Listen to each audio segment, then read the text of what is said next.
Hey guys, so welcome back. So in this video, I'm going to show you that what server roles are required to install a System Center Configuration Manager. So first, you need to log on to your uh, SCCM server. It's best if you can note down this step or take a screenshot. So first, we need to log on to our SCCM server. So you just click on Start and Server Manager. Click on Manage, Add Role and Features. Click Next. Role-based installation. If you have a remote server, you can choose a remote. Click Next. From this setting, you need to select a web server.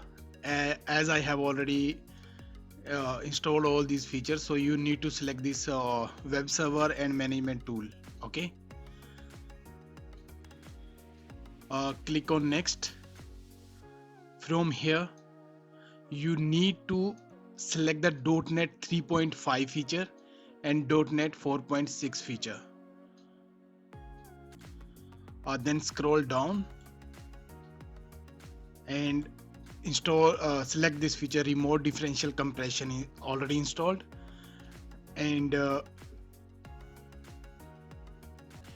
we also install one more feature.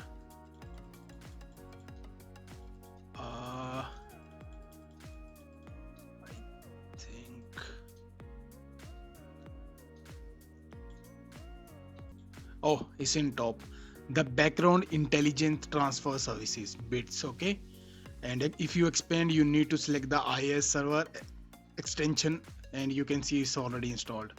And after that, you need to click on next and install. As I have already installed, it's not showing me a next options. Okay, so guys, in this video we can install our feature and role on our SCCM server. So thanks for watching this video. Have a nice day.